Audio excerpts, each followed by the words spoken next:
Hello and welcome to another Necromundown. Today talking about the campaign portion of the last Aranthian Succession, Spire of Primus. So we've had 4 other campaigns. This is 4 or 5. This one's number 4. This is 4. Okay, we've had 3 other Aranthian Successions campaigns, and they've ranged from pretty cool to Yeah, what was that? And I think we're on the side of this one looks interesting.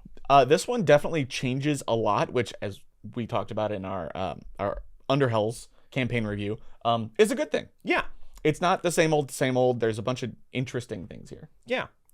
So let's start with what's setting up this campaign. First off, you do not have to have played the previous 3 to play this one. You can just jump right into it. Mm-hmm. Maybe your gang didn't exist for the other previous 3 happenings, and you just, your Orlog just got together and decided to be a gang. Yeah. But you do have to pick a side.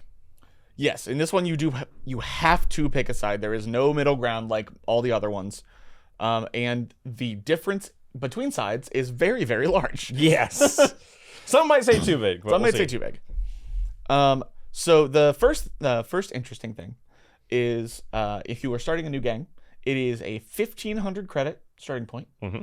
No vehicles. There is no, because we're in the Spire, we're going up the top of a building. There's no ash waste battles in this. It is all indoors. Correct. So nomads stay home. Yeah, I guess. Nomads don't bother. So 1,500 points and no vehicles. Start out pretty big. Then we get to the actual choosing of the sides.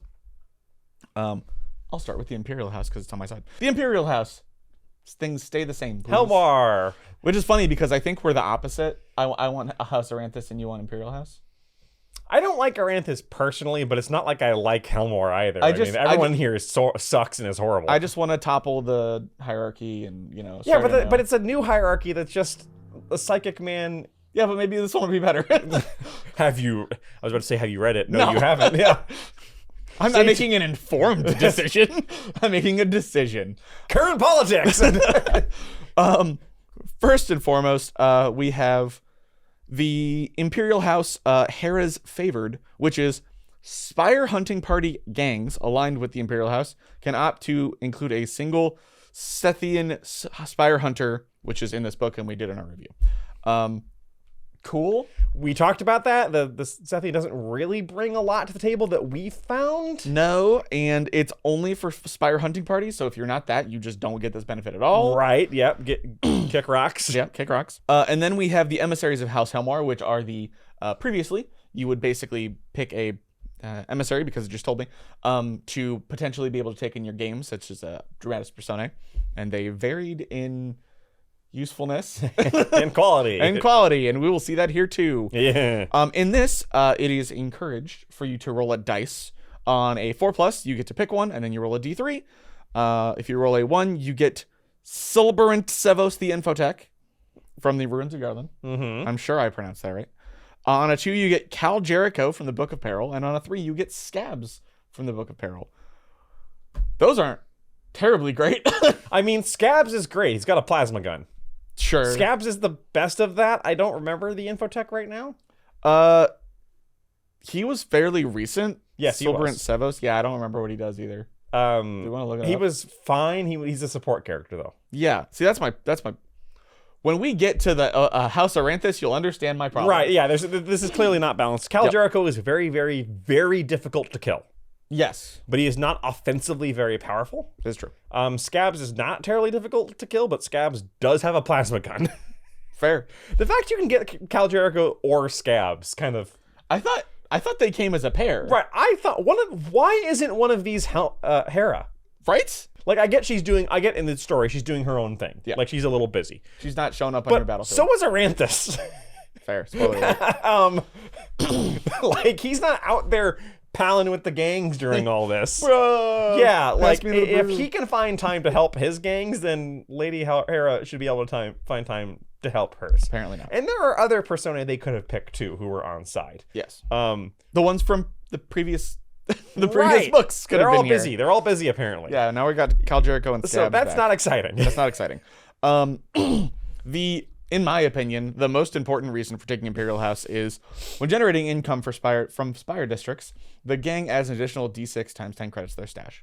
Which, by the way, does stack and can be added with if you choose to ally with the Justicars. Yes. Which is the other benefit of picking Imperial House, because they will not ally with somebody from House Aranthis. Right.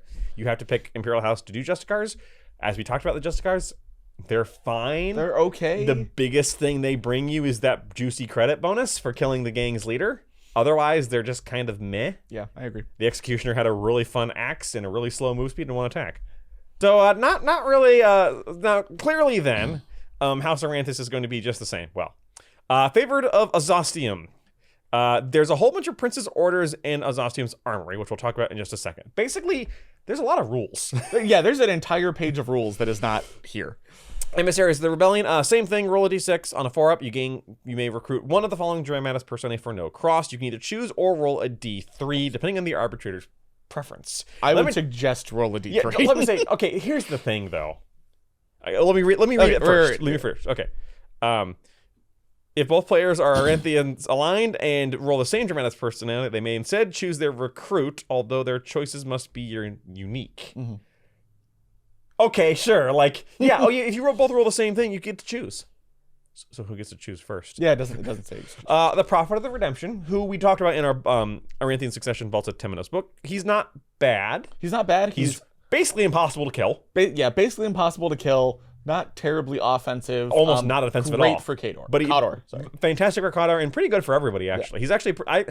I would say he's about the same level support piece as Sevos the Infotech. Yeah, fair. Lady Credo, who is kind of like Cal Jericho in that she's just been outdated. Is that the new Lady Credo, though? It's from Book of the Outcast. Oh, okay. So it's the only Lady Credo. What am I thinking of? I'm thinking of the Spire suit. You're thinking of Hera. Who's had her old Hera and the new Spire Hera. Yeah. No, Kratos Credo. Yeah. She's fine. Again, not terribly offensive, but she's pretty good and pretty hard to kill. Yeah. And then Aranthis. If you watched our last video, you know about what we're about to say. If you didn't watch the last video, because maybe you weren't interested, let's just say Aranthius is, as the kids say, cracked. Yes. He turbo busted. So one of these sides, I like how rolling a 3 for House Helmar is scabs. A single plasma gun. And the second, and rolling a 3 for House Aranthis is arguably the most effective Dramatis per se in the entire game, as far as like actually punching things. Yes. Hydrogen bomb versus coughing baby. So yeah, if let's say if this side was Cal Jericho and scabs for 2, it still wouldn't be equal. And a 3 was Lady Hera in her new suit. It still wouldn't be equal, but it would be better. But it would be better. And honestly, I think you should change that, arbitrators. I'm going to say that right now. First off, Cal Jericho and Scabs should not be by themselves. Just put them both in there. Put them together. Yes, that is a better... And then make number 3 Lady Hera in her Spire outfit. If you're going to have it, Aranthis as an option at all. So, yeah, this is ridiculous. Arbitrators, yes, there's only a 50% chance you get anybody. Yep. You have to roll a 4 and then a 5 or a 6. So 50% chance, 33% chance. So 33, 50, I forget how to do that kind of math in my head. 16? Yeah. 50% of 33 is it's like 16%. So basically it's a 1 out of 6 chance to roll. It's equivalent of having to roll a 6. Yeah. But that changes that match so incredibly much. I really think you need to be very careful about allowing Aranthis. Especially since there's an option for the opponent to not get any personae. Right. Which we have been house ruling that if one person gets it, both do. Yes. So that it makes it more fair. Here's my problem with it. Okay. Is that from a game balance perspective, trash. From a narrative perspective, trash. Yes. Why is Azostium Aranthis showing up to throw down with your murder hobos? if he is...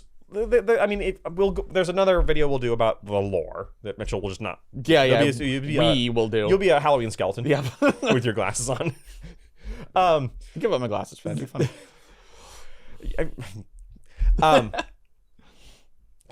He is an incredibly powerful psyker who is basically mind controlling the entire Hive Primus. Mm-hmm. Getting out there and getting his hands dirty isn't what he does. I'm not sad they made a profile of a model for him. Yeah. I think it should be I would say both him and Lady Hera, stick to the patronage system. Yeah. You have to roll for him, and he's only going to help you if you really need the help, because that allure-wise is him coming down and going, this is an important little fight here. I'm going to throw my weight in. But him just having a 50% chance to show up for every single match involving a House Aranthis person, which, unless someone is really going for flavor, is going to be everybody in the game. Yep. Because we haven't even talked about the favorite of Ozostium yet. Which is insane. It's just...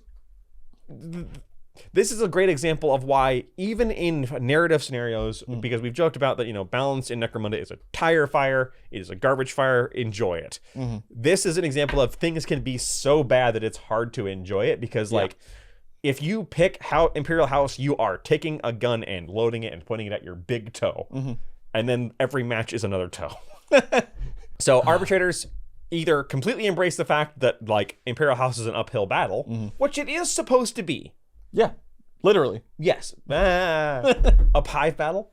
Embrace the heck out of that, or understand that your Imperial players are going to be getting their butt pushed in by Ozostium every other game. Yes. By the way, every time you win a battle, you get 1 extra reputation. Yes. Which has always been the thing. Which is good. Yeah. And I've always said that it's crazy that you get D6 times 10 credits on the Imperial House side, regardless if you win or lose. And the opposite is you have to win to get a rep, which is arguably not as good. Right. So that's the balancing factor. So that's the balancing factor. Is the Imperial House is going to have more money? Yeah. Now let's look at the other reason to go to House Aranthis with his BS. So there are positives and negatives to this, and we'll read them. Yes, there are some negatives. So the bidding of Ozostium. So here's the thing: he is an incredibly powerful psychic person. Yeah. Functionally mind controlling everybody.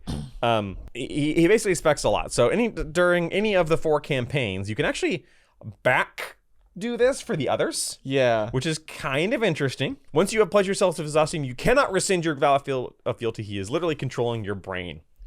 You're law abiding if you do this in campaigns 3 and 4, including this one, and you are an outlaw if you do it in 1 and 2.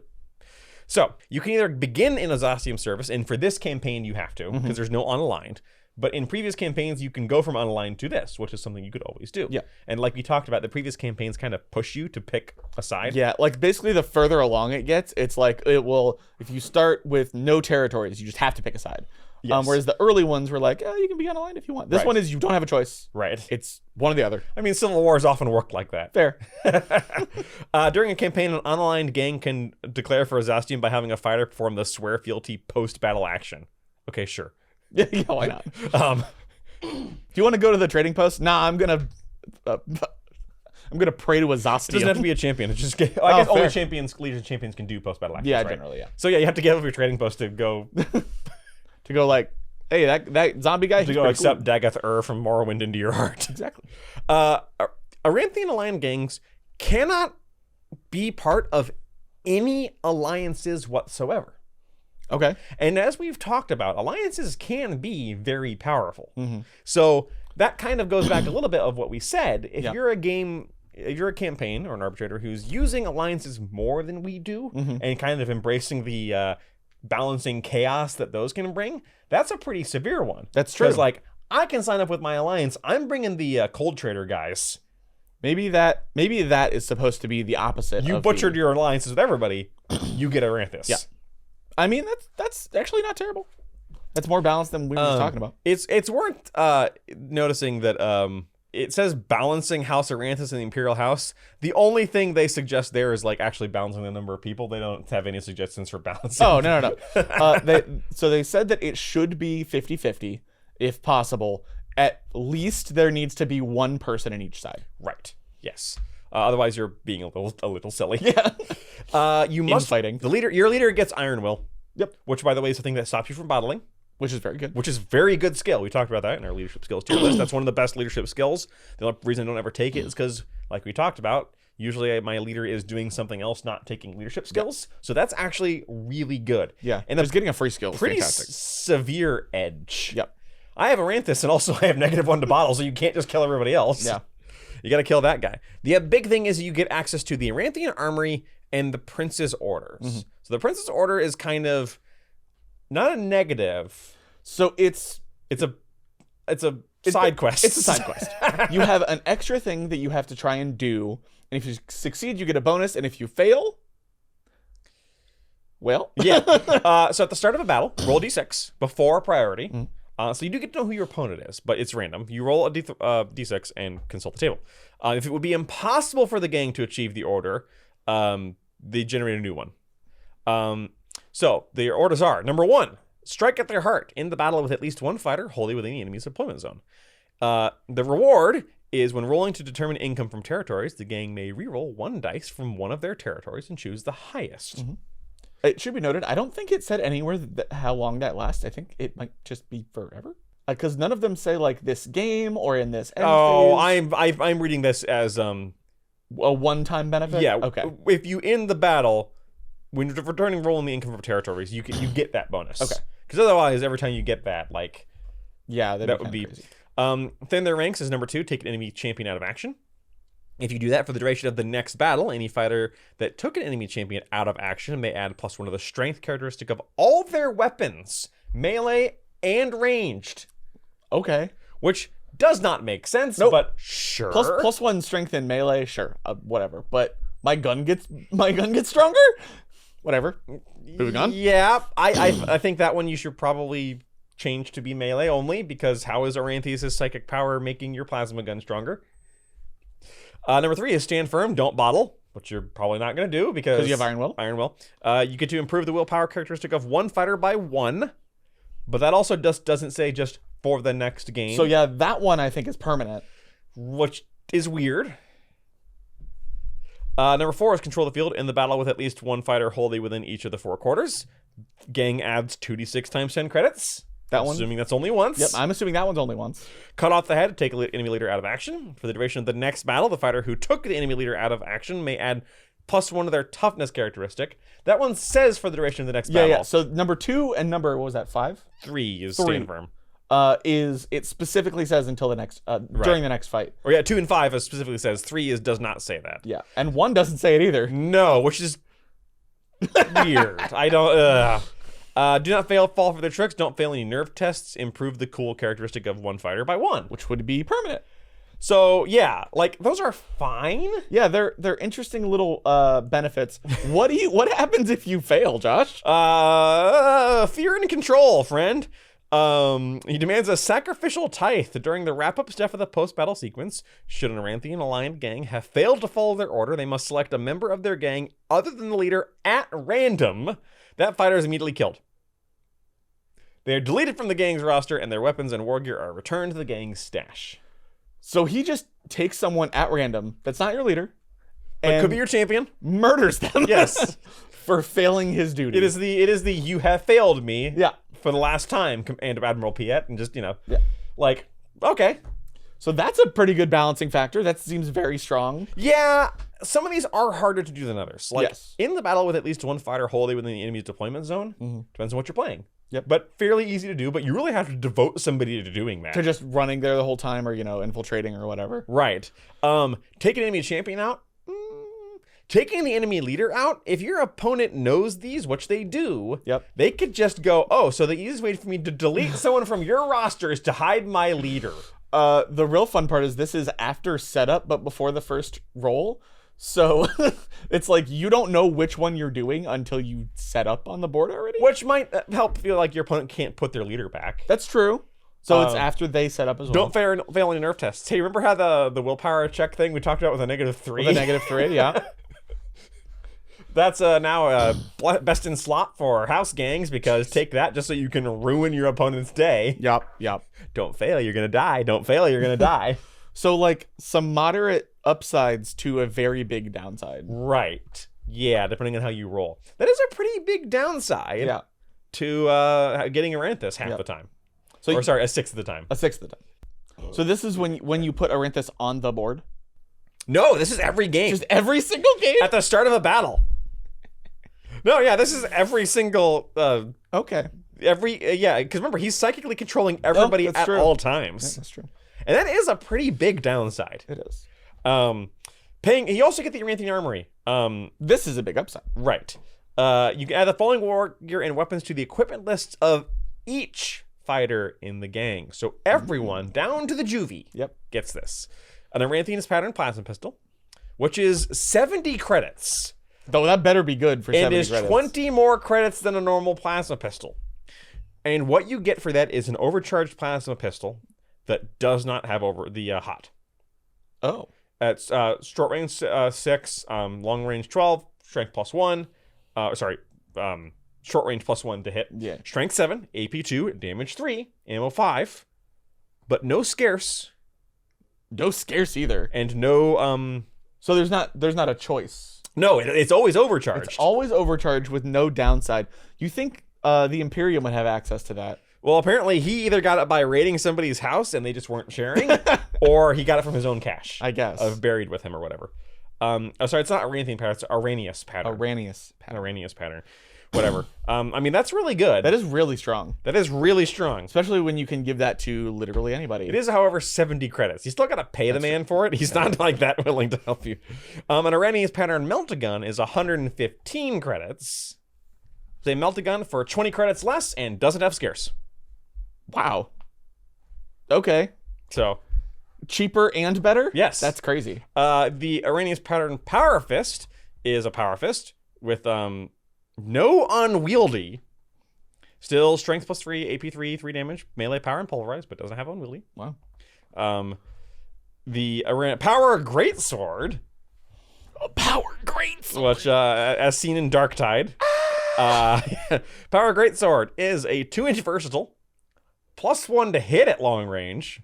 Wow. Strength +2, AP 2, 1 damage. Melee power, unwieldy, and versatile. I think that's really funny because I'm pretty sure a regular greatsword is damage too. Doesn't the regular greatsword have sever? Yes. This does not. How many credits? 75. I mean, to be fair, the Power Fist is 115. Well, yes, but I'm pretty sure. Okay, I'm gonna look up a greatsword. Melee, sever, unwieldy, versatile. 40 credits. So for almost twice as many credits, you get plus 1 inch, and power, and you lose sever. And you lose sever and unwieldy. One of the best, and you get unwieldy still. Still unwieldy. So one of the best things in the game, sever. All the other ones are like, oh my god, that's so much better, and that one's like, yeah, okay. Well, you know what, they can't all be bangers. Yeah, true. For war gear, you can buy the 7-pointed breastplate for 90 credits. Okay. This is a piece of armor. So you can only have one of these. 4-up armor save and a 360-degree vision arc. Whenever an attack is made against this fighter, regardless of whether or not it hits, turn this fighter so that they are facing the attacker. That sounds abusable. Come up behind someone and hit them. Wait. But you have a 360-degree vision arc. Right. So why does the turning matter? Because that way you don't have to turn around. Because remember, when you have to turn around to fight somebody. Oh, you get the minus you one. get the minus. You're right. So the vision arc in the fighting. Yeah. Right. I guess you could combine it with a shield. That's true. You can also, and that's 90 credits, by the way. So. Oh, that's expensive. Well, I mean, light carapace is 80. Yeah. So 10 credits more for the 360-degree in turn. Yeah. Okay. I mean, that's not bad. No. The Conduit of Azastium. You can buy the Conduit, gloves, and the 7-pointed talisman. I'm pretty sure those are all like RuneScape boss drops or something like that. I played World of Warcraft. that should have been the more relevant. The gloves of the Conduit of Azastium, sorry, is Bearer gains unsanctioned Psyker and weird power Flame Blast. Okay. So it's fine. Yeah. I mean, how many credits to become a Psyker? That's actually not terrible. 35. That's actually not terrible. No, it's not. Flame Blast isn't even necessarily a bad power. No. The gloves, Bearer gains unsanctioned Psyker and Divine Scorch. Okay. So Divine Scorch, if you don't remember, is it's a strength 2 template. Flamer. I mean, honestly, that's fine. Yeah. Like that's a fine weird power to have. And it's how many credits? That one's only 30. Cheaper than Hand Flamer. Yep. 7-pointed talisman is 20 credits, and friendly fighters within 6 inches of the bearer cannot be broken. Oh. That's kind of cute. Yeah. It's fine. I like the other two better. but they're war gear. You can have all of them. Yeah. So overall, like on the one hand, Aranthis is really good. Aranthis is really good. Aranthis is really good. When we say that you need a balance for Aranthis, the problem is that Aranthis has an incredibly impactful impact on any game he shows up to. Mm-hmm. Any game that he's not showing up to, Aranthis players may or may not have a really hard time not just getting a guy killed. Now, that guy can be completely random, so it could be your champion, could be your juvie. There's maybe a little bit of strategy buying 15 juvies and right, just praying. stack, and then just having a champion get murdered anyway. Yeah. Like, I don't know, the balance on this one's really tough. It is. Because I still think you should put Cal Jericho and Scabs together and have Lady Hera be your 3. I agree. That I don't think, but I don't think you need to remove Aranthis. You just need to be aware of it. You need to be aware that he could just entirely stomp a game by himself. Right. And that's only one out of every 6 games in theory? Yeah. True. I don't know. That's a hard one. Yeah. All right. So that was our additional rules. Moving on to the... What do we want to start with next? So I think what we have left are the missions and territories. Right. So we do have to talk about the cycles, because the cycles are different in this one. Right. So we're going to start with the very beginning of making the deck of your Spire districts, which are the territories. It's not anything really different. It's not anything different. You generate a number depending on how many you have. You use either randomize or use the deck of cards thing, which they really, really like. Yes. To make your Spire districts. And then how many... I do not remember how many each player gets. Each game begins with 3 randomly determined. Keep that in mind. Wow. This means there are no uncontrolled Spire districts at the start of the campaign. Yes, there's no... I mean, it's a Spire district. Nobody's not moved in. So you start with a ton of Spires, and then you have to fight over them. Yes. Cool. Which means there's no detente in the beginning, where everyone's just kind of grabbing uncontested territory. Yes. And it should be noted in that... I'm going to skip a little bit. There are the normal 3 cycles. The normal 3, what are they called? Phases. The Ascent phase, which is 4 cycles long instead of the normal 3. Downtime, which is only 1. And Summit, which is only 1. It is... The Ascent is the normal 2 games. So you get 8 games there. And then the Summit is just 1 game. The final game, which we will go over in the scenarios because it's a crazy one. Yep. So this entire campaign is just, Elevator Operator by Electric Callboy. You were thinking about that the whole time, weren't you? No, but as soon as you said Ascent, that was like... Gotcha. Yeah.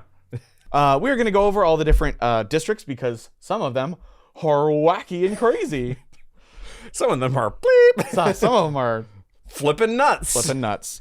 And keep in mind, you just start with 3 of these. Yes, and out the gate, everyone's clamoring over these. Yep. Very much like in the last one, there is an effect that happens when you're fighting over that territory, because you're always going to be fighting over a territory. Yep. And then there is the income and then a potential special benefit. Everybody starts with the Spire District, which is 2d6 times 10 credits, and the normal, at the end of every game, you roll 2d6. On 1/6, you get a Juve, and on 2 6s, you get a Ganger. It's your settlement. It's your settlement. You cannot lose that one still, right? Yeah, it is impossible to lose. You get 3 in addition to that one. Right. We're going to start off with a pretty crazy one. Yeah, that, at the gate, they come out swinging. The Rejuve Center. Battle effect. In a battle where the Spire District's at stake, return during the recovery and restart step of the end phase, seriously injured fighters are considered to have rolled a flesh wound. There is no need to roll up an injury dice. Everybody recovers at the end of every turn. I get knocked down, and I get up again. The income is 2d6 times 10, and the special is a recruit. Instead of collecting income for this Spire, a gang can choose to recruit a rogue doc for free. It is important that is instead of rolling normal income for this. Right. That is new for this, I believe. Yes. Instead of just like, when you get this, you get a free rogue doc. You have to choose to skip out on the money to get the rogue doc. Rogue doc is 35 credits or 50? 50. 50 credits. 2d6 times 10 is going to give you an average of 60. An average of 70, 65, 70, somewhere in there. Yeah. It should also be noted, I actually don't know if this is true for the old ones. Any hired gun recruited as a boon has no cost and will remain in the gang as long as they control the spire that grants the boon. Any hangers-on recruited as a boon does not count towards the maximum number of hanger-ons you can have. Oh, okay. That was gonna be my next question. Because like, oh, spend your rep. Nope. You just get. He comes with the territory. He comes with the territory. So you can give up the money to get a free, doesn't take a slot.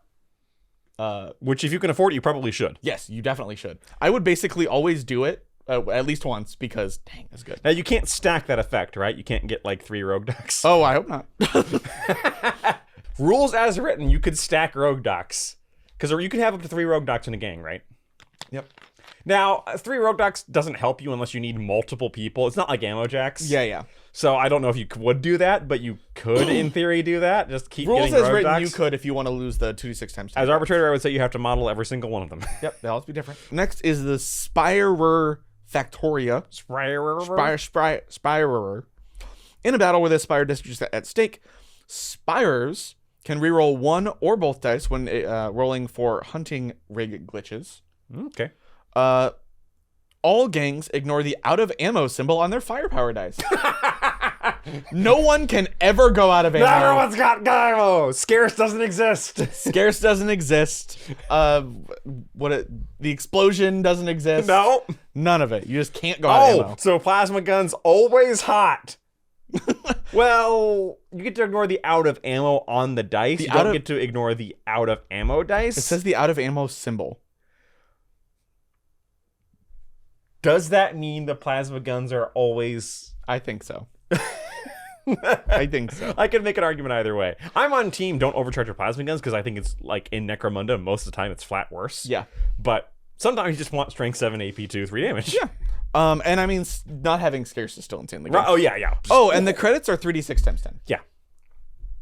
Sure. So it sucks to fight Spires there a little bit, but... Yeah, they get a little extra. Then again, you've got more ammo to deal with them, so... True. All right, the next one is the Silvered Pavilion. The Silver Pavilion. In a battle where the Spire district is the stake, failed leadership tests may be rerolled. Okay. And the income is 3d6 times 10. Okay. Not as crazy. No, yeah, kind of a... The Psychonarium, filled with Psychers, in the battle where the Spire district is the stake, willpower tests may be rerolled when manifesting weird powers. Okay. Pretty good. That is important because the new guy that says you can... the new hanger-on, that's weird. Yeah, everyone's got it. The gang earns 2d6 times 10 credits when collecting income, which is not bad. You can also choose to recruit an unsanctioned indentured psyker for their gang for free. And remember, doesn't count against your rep, does count against limits of itself. Yes. You can have up to 3 of them, by the way. And unsanctioned psychers always come to battle. Like, they don't stay, they always stay come to behind. Battle. And there's 70 credits. So that one's actually... Right. A pretty good deal. Now, the thing is that here's the other problem. Any hired gang recruited as a boon has no cost. Does that mean they don't increase your gang cost? They do increase your gang cost. Okay. They just don't cost you anything. That's good because they can't bring. You still have to like pay for bringing those psychers. Yeah. And whether or not they're worth it for you is sure. Yeah, it is up to you. Mm-hmm. But the fact that they don't cost any rep, but you are giving up 2d6 times 10 credits. Yeah. So. I could see a universe here where someone kind of sinks themselves in the hole just getting a bunch of hangers on. Yeah. The limb farms. The limb farm. It's basically they cultivate for Spires. Very often Spires have to have their limbs replaced when they come back, and they don't replace them with augmetics. They cultivate new body parts from their cell samples. So they just some cloning, just growing an arm, just light cloning, just watering it. It's just like this is how Thing from Addams Family came about, as he's an escapee. In this battle where the Spire district is at stake, roll d6 whenever a fighter suffers a flesh wound. On a 5-up, they don't suffer the flesh wound. Oh, cool! Just a 5-up, feel no pain on everybody. Well, only on flesh only wounds. On flesh wounds. You can still seriously injure somebody. You can out of action somebody with no roll. Like, okay, the implication there is that they're like taking body parts and just putting them on. Right. Yep. It's like oh, just my size. He gets like both his arms cuts off and knocked back into the arm thing, and then just like fall back and he just comes back up. That sounds like a great movie. That sounds like a Jackie Chan movie. Where he's like having Jackie Chan horror movie. Yeah, like where he's because at the end of his movie he's always like fighting in some kind of weird factory or whatever. All right. The Spire Boon income is D6 times 10 credits, which is not great. No. Instead of collecting income, a gang may remove a lasting injury from a fighter. That fighter then goes into recovery. That can be incredibly powerful. That is huge. Because we know how much it sucks if your guy gets a negative to hit or a negative to toughness. Or move or, yeah. So having only a D6 for the income makes more sense because that secondary power is nuts. Yes, it is. And then the Imperial Hangar, where he keeps all the ships. Gangs can reroll 1 injury dice when making recovery tests. Cool. And then 2d6 times 10, which is not bad. Yeah. I mean, rerolling injury dice when making recovery adds up fast. It does. So, but that's just everybody all the time. Stack. Yes. Okay, next up is the Ulanti Grand Banquet Hall. Ulanti? I think so. In a battle where this district is at stake, standing and active fighters may perform the Consume Delicacies double action. You just eat something. I'm implying that a banquet was left out, Yep. and you're just fighting over the Ponderosa. Also, it's a double action. Oh, so it's not grab a snack. It's Ogrins have to roll twice. The fighter may remove all flesh wounds and recover all wounds they have lost in the battle. However, for the remainder of the battle, they will automatically fail any willpower test they make. Each fighter may perform this action only once per battle. In addition, at the end of the battle, any seriously injured fighters are automatically considered out cold. So you don't have to roll to see. Ooh, okay. So being able to heal yourself is great. Yeah, double action to just fully heal yourself. Just stuff yourself with the buffet. But you fail all willpower tests. Yeah, because you're too busy at the buffet.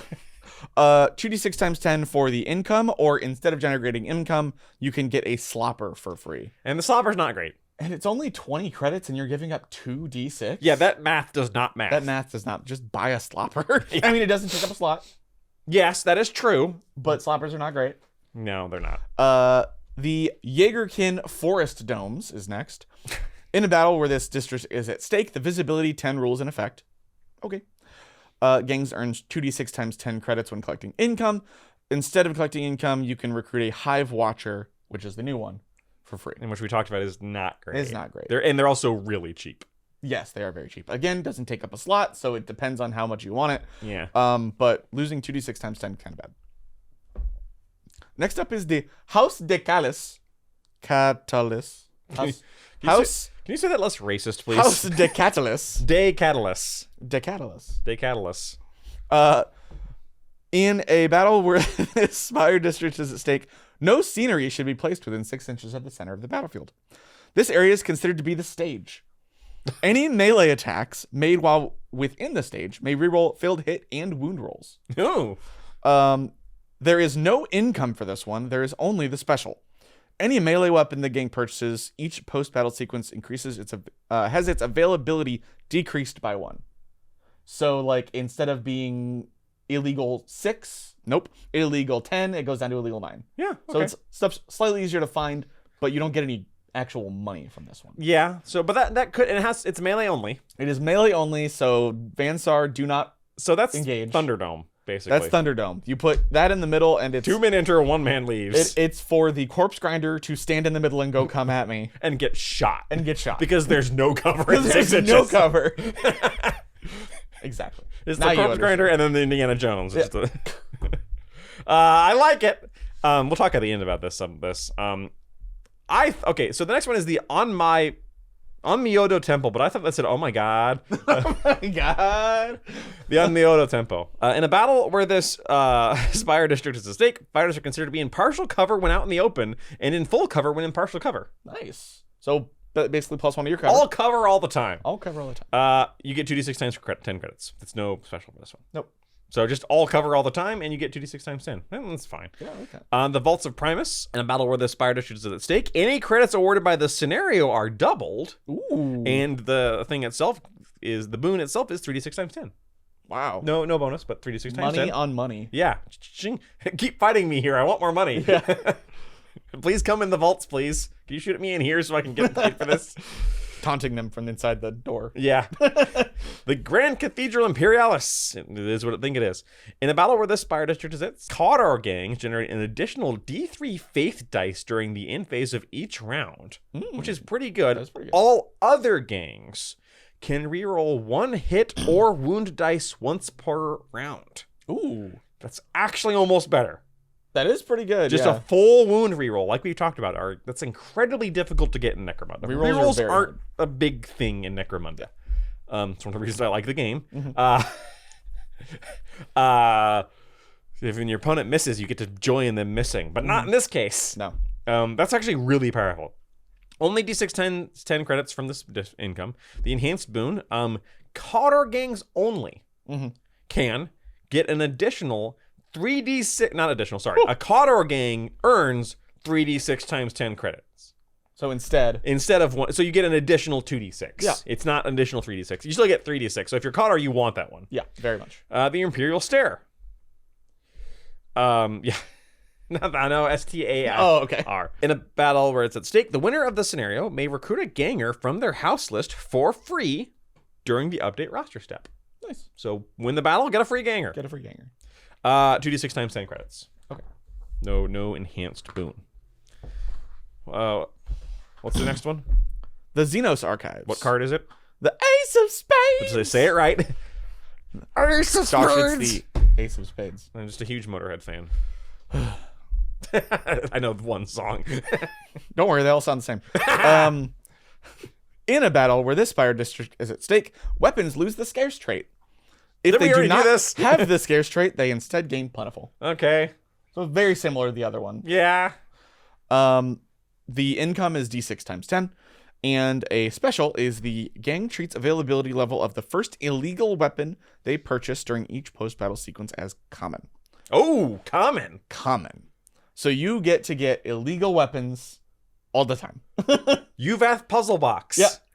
Normally illegal 15. Yeah, this is doesn't- now a common weapon. This doesn't say like There's no qualifiers on that. No. Holy crap, that is amazing. So it is the first one you buy. So you can only get one in each, and you were only going to buy one in each phase anyway. Those things are expensive as heck. I'm just saying.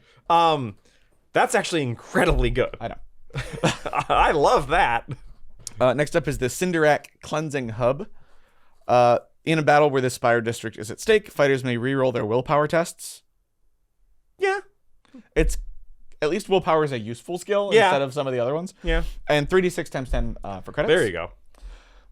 The Xenos Menageries. In a battle where the Spire district is at stake, after both crews have been deployed, set up D3+1 beast layer markers, starting with the winner of the roll-off. 2d6 times 10 for the income, and for recruit, instead of collecting income, a gang can choose to recruit an exotic beast from their gang list for free. I mean, that's the only time I'd get an exotic beast from most gangs. Yeah, because they're really expensive, but free is better than... And what's the credits on that one again? 2d6? 2d6. Most of the cases, I'd rather take the 2d6, gonna be honest with you. Come on. But sometimes it might have to be more fun. All right. The Shrine of Ancestors, the Four of Spades. Wait. In about, let me see, weapons with the Blaze Tree increase their strength and damage by 1. Cotter be winning. Eat your heart out. 2d6 times 10 credits. The Helmar Grand Armory. This is going to be good. Ooh. Each gang can upgrade D3 weapons to have the Mastercrafted trait for free for the duration of the battle. Yeah. So reroll 1 to hit once per battle. So how does that work, like, logistically? You find a cooler one, and then you, like, put it down when you're done? Yeah, apparently. The gang may have the cost... There's no credits. Mm-hmm. The boon is you may have the cost of a single weapon purchased from the trading post during each post-battle sequence, rounded up to the nearest 5. Okay. It is worth noting that there are multiple things that affect post-battle trade sequences. Mm-hmm. Nothing says they are mutually exclusive. Oh, God, no. Okay. It should be noted. The Imperial Observatorium. It's a telescope. Each player rolls 3d6 and puts them aside. The results of those dice can each be used once during the battle to replace any of that player's 2 hit, wound, or save rolls. So it's fate dice. It's fate dice. 2d6 times 10 credits. Instead of collecting income, a gang can choose to recruit a sanctioned indentured psyker. Okay, so the other side of the... Right. I actually don't really care for that one because what if you roll triple ones? There's absolutely no use for ones or like 2s unless you hit Correct, on 2s. yeah. Because they replace any of that player's 2 hit, wound, or save hit, rolls. wound, or save, Yeah. all of which need to be high to be useful. Yeah, these are not. Yeah, this is not fate dice and like actually good. This is like hope you roll high. Yeah. This is, oh boy, I hope we get lucky. The Fountain of Night. Fighters may reroll cool tests. Failed cool tests. Okay. 3d6 times 10 credits. Boring. Yeah, but 3d6 times 10 credits. The boring ones have more credits. That's true. Next up is the Chemist Cult. Oh, sorry, the Chemist Cult Toxin Gardens. In a battle where the Spire District is at stake, weapons with the Toxin trait increase their damage characteristic by 1. Which is weird because Toxin weapons don't have damage. We looked it up. Toxin weapons just automatically roll an injury dice. So you roll 2 injury dice. But it increases their damage by 1. Does it mean you roll 2 injury dice, or does it mean that they are also damage 1? I am going with you roll 2 injury dice because that only makes sense for what Toxic does. Because they don't have damage characteristic 0, they just don't have a damage characteristic. Right. It's just like dash. Right. Okay.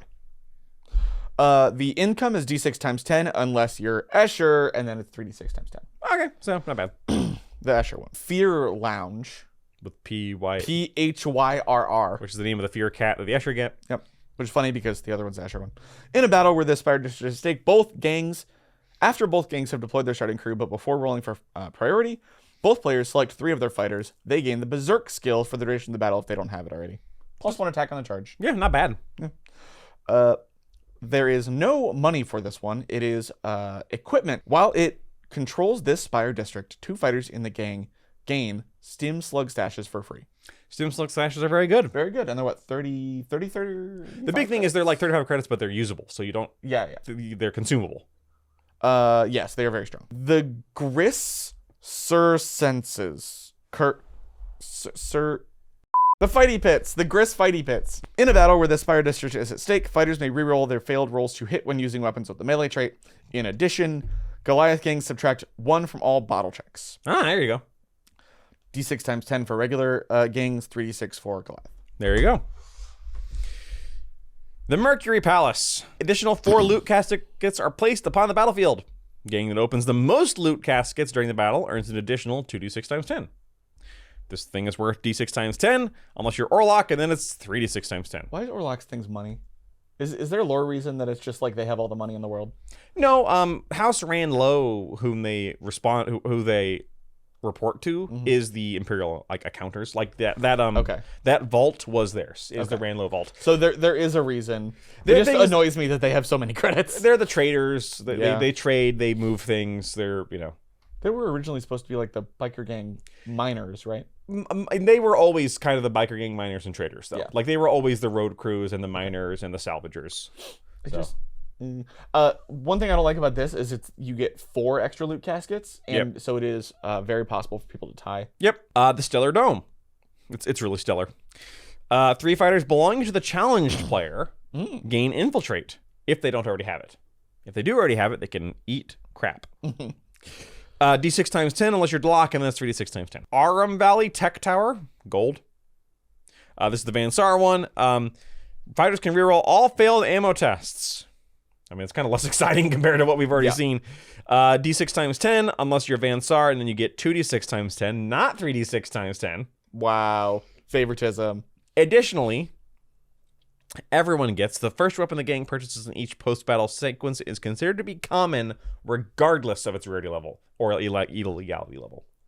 Wow. Yes. So that's a rarity or illegality, where the other one's just illegal. So that's really good for everyone, and Van Sar just...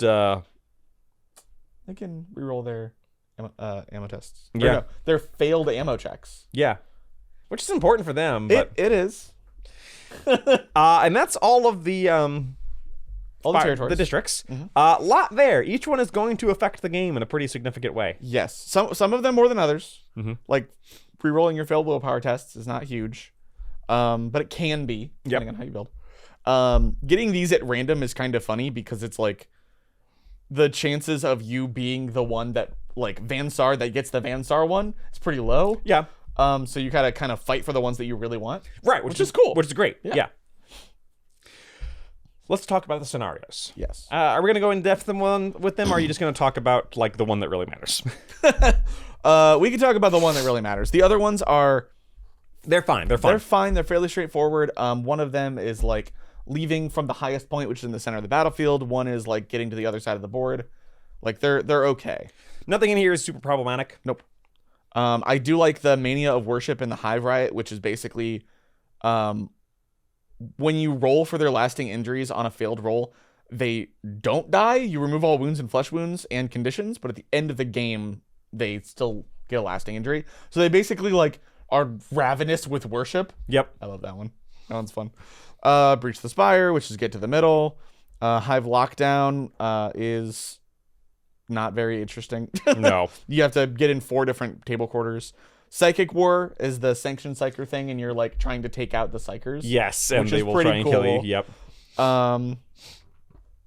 Fortress Assault is a attacker and defender that deploy. Basically, the defender gets some extra stuff to defend with, like traps and stuff. Yeah. Escape the Spire is if somebody is captured. And it is the same as all the other captured ones. Don't worry about it. Yep. But the important one is the fate of Primus. It should be. We need to talk about once again the way that the campaign works. There are 4 cycles, in which there are generally 2 games each. You can have more. Then there is the midpoint downtime, and then there is the final scenario, which is this one. At the midpoint, everybody gets 500 credits, and everything in the trading post becomes common. Correct. Everything. That's insane. People are going to bring some real wacky stuff. They got the credits for it. Yeah, they got out the credits for it. They get 500, so you have basically 500 to shopping spree, or save it. But, yep. Which makes this scenario nuts, what's going to happen. But you're going to need it because of what the scenario is, because otherwise you're going to get mincemeated by everybody in this scenario. I love that there's still like credit rewards for the Even though final this is the last scenario. one. Well, maybe you're going to choose to bring this into the next campaign. That's true. Okay. Aranthian's Succession. We're going to go over the weird stuff here. The first of which is, this is a multiplayer scenario where each side is determined by your alliance. Mm-hmm. So it is the team of the Imperials versus the team of So no matter Aranthis. how the campaign has been going up to this point, Yep. your friends are your friends and your enemies are your enemies. Yes. Even if you have just been getting cattywalloped Yeah. by Dog watered. Yeah.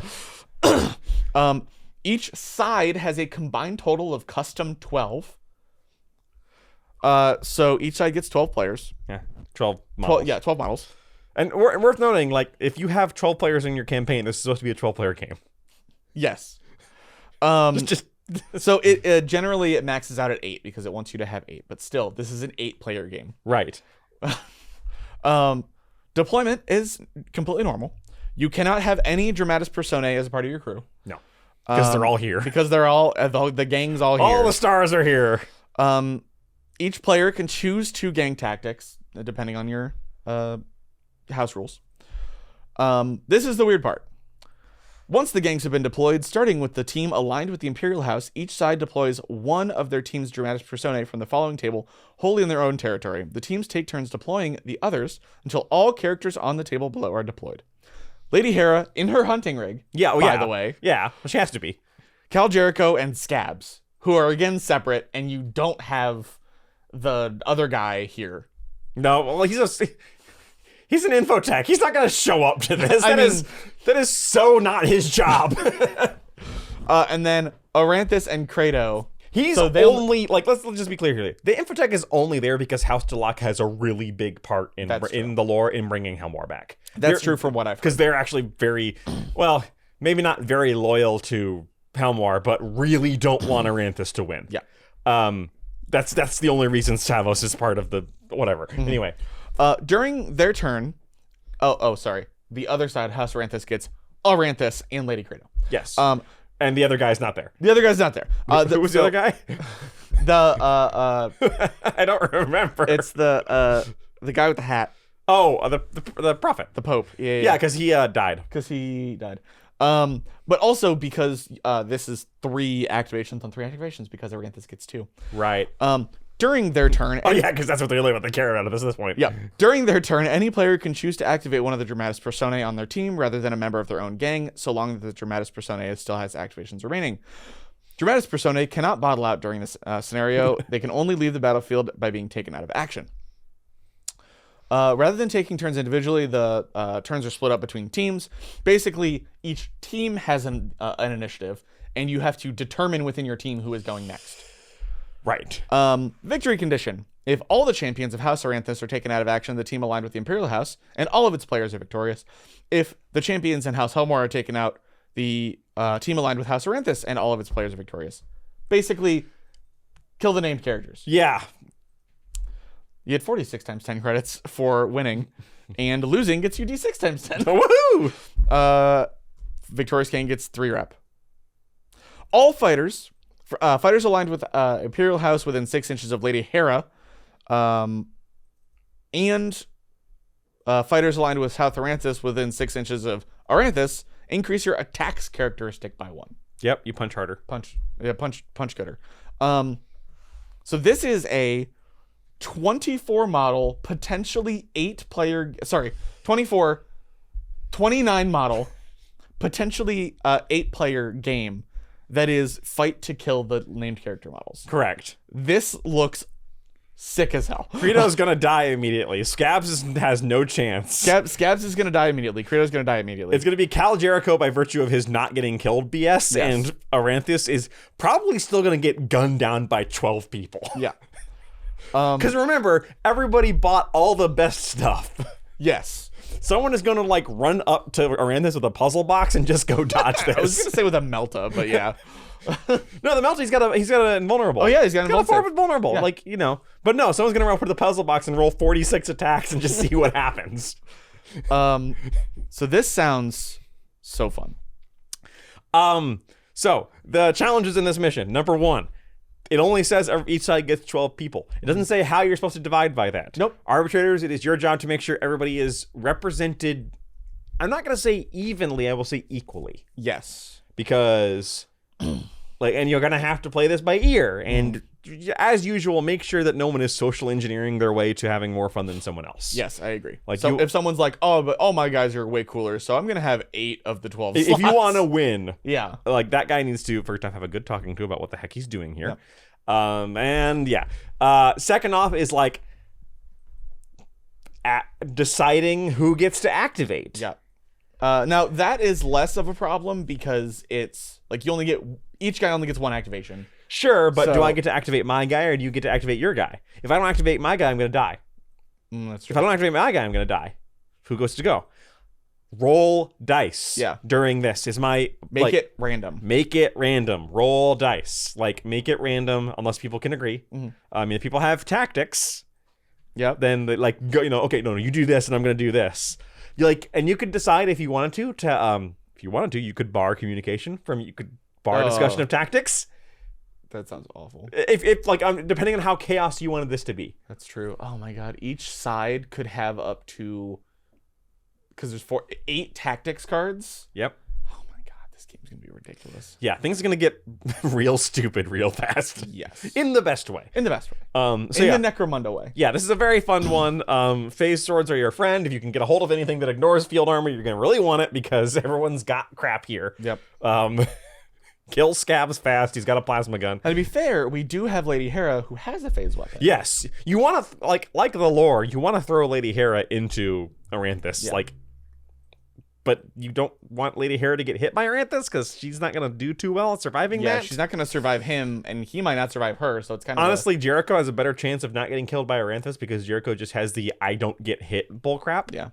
Well, the real problem is Aranthis teleporting behind Lady Hera and Nothing personnel nothing kid. personnel kid. That's the big problem. Is what's going to happen is that Aranthis is going to teleport and probably murder one of your Dramatis Personae immediately. Yeah. Like Scabs is going to die. we were talking about bubble wrap your personae. Right. You're probably going to have to if you want to not die. That is the one big problem with this is that like the team that has to fight against Aranthis is mostly going to be focusing on Aranthis. Yeah.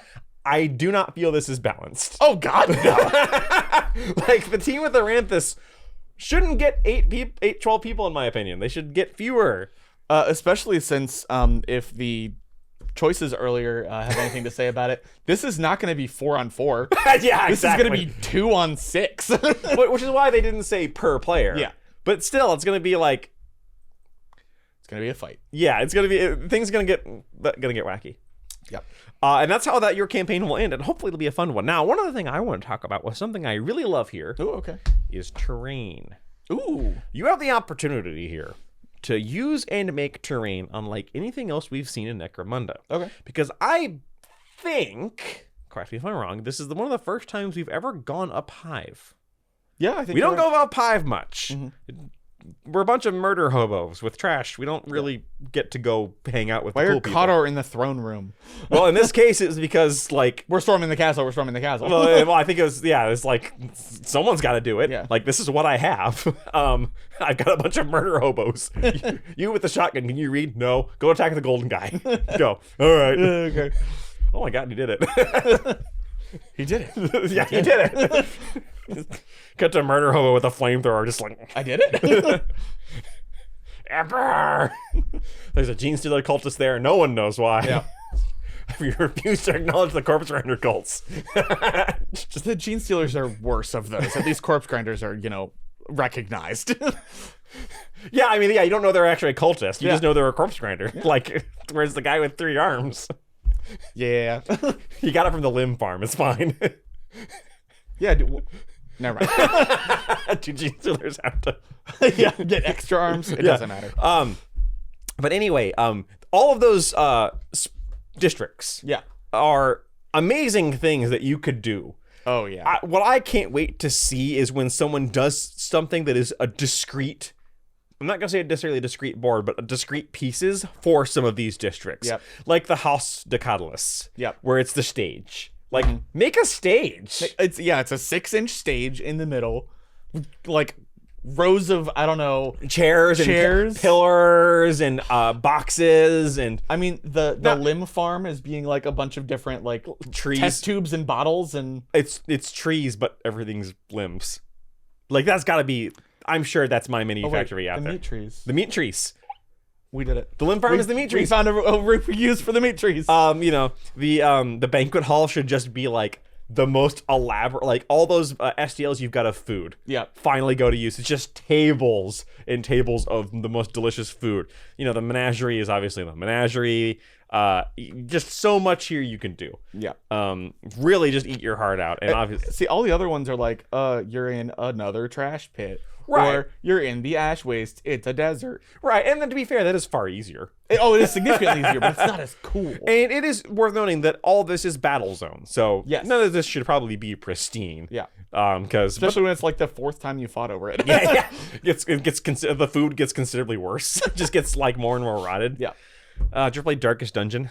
Yeah, a little bit. Did you know the Crimson Court DLC, the one with the vampires, and it was like there was that one count who was just this bloated fly because he just ate all the food. Yeah, that's what I'm picturing there. That'd be pretty good. I just the modeling opportunities for this are then they mention it in the Aranthius gangs parts where you could make some pretty cool Aranthus aligned games with a 7-pointed star. Which depending on how actually and that's the thing is.